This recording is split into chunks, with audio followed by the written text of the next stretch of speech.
Hello Sarfaraz कठियारी channel में आप सभी का खुश आमदीद। जैसा कि मैक्सिमम लोग जान रहे होंगे कि कर्नाटक में हिजाब और हिजाब के विरोध में प्रोटेस्ट लगातार जारी है, जिसमें भगवा गिरोह के गुंडे कह रहे हैं कि मुस्लिम महिलाएं अगर हिजाब पहनेंगी तो हम सैफरॉन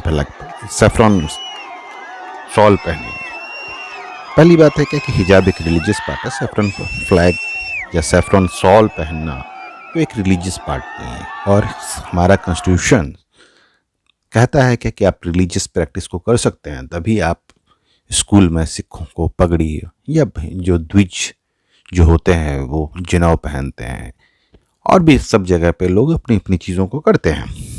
लेकिन इस विवाद में आज एक नया मोड़ आया, जब शिमोगा में बापू नगर में एक कॉलेज में भगवा गुंडों ने स्कूल में भगवा फ्लैग फैला दिया। इसके अलावा खबर आ रही है कि स्टोन बिल्डिंग्स भी हुई है। लेकिन इसमें एक सवाल उठ रहा है, क्या कि मोदी जो देश के प्रधानमंत्री अपने आप को कहते हैं, जो कहते हैं क्या कि सबका साथ सबका विकास, देश सभी का है, कहने को तो कहते हैं, क्या वो इस पर बोलेंगे?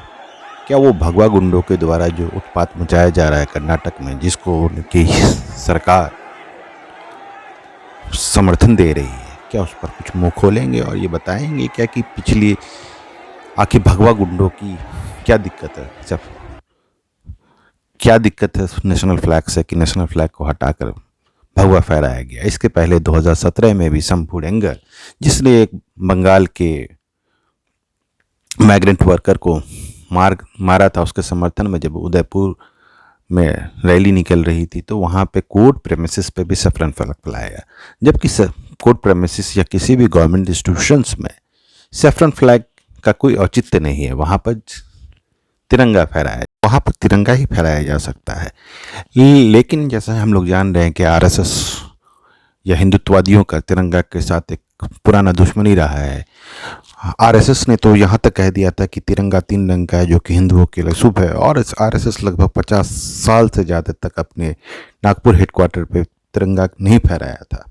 बाद में जब कुछ लोगों ने ज़बरदस्ती घुस कर तिरंगा फहराया तो उस पर ट्रेस पासिंग का मुकदमा भी दर्ज करवाया। उसके बाद आरएसएस अपने हेडक्वार्टर पर तिरंगा फहरा रहा है। लेकिन आरएसएस तो एक अलग बात है, क्योंकि मोदी कहते हैं क्या कि वो देश के प्रधानमंत्री हैं, तो देश के स्वाभिमान की रक्षा, देश के संविधान की रक्षा का दायित्व उनका है।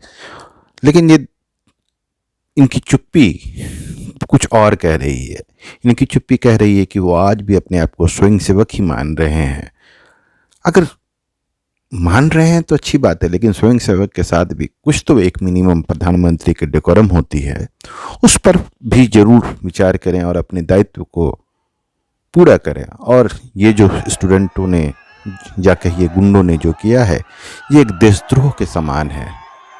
आप रिलीजियस फ्लैग फैलाते हैं, आप अपनी रिलीजियस प्लेस पे फैलाइए या आपको अपने घर पे फैलाइए, लेकिन किसी भी गवर्नमेंट इंस्टीट्यूशन में वो भी आप नेशनल फ्लैग को हटाकर जब सैफरन फ्लैग फैलाते हैं तो ये यूएपीए का मसला बन जाता है। इसके पहले जब लाल किले में ऐसा कहा जा रहा था कि सिखों ने अपने रिलीजियस निशान को फैलाया था, तो बहुत सारे हल्ला गुल्ला हुआ था, जो कि एक जायज़ भी था।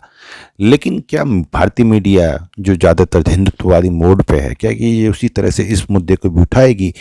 और क्या संवैधानिक पद पे बैठे हुए लोग या प्रशासनिक व्यवस्था इस चीज़ों को कार्रवाई करेगी? ये देखना बहुत इंटरेस्टिंग होगी। उम्मीद है क्या कि वो लोग अपने संवैधानिक पद की मर्यादा को बनाए रखेंगे और अपनी लॉ एंड ऑर्डर को मेंटेन करेंगे, और इस मसले का जल्द से जल्द सॉल्यूशन के साथ साथ जो क्रिमिनल्स एलिमेंट हैं उन पर कार्रवाई होगी। इन्हीं बातों के साथ अपनी बातों को ख़त्म करता हूँ। Bye bye, take care, see you letter.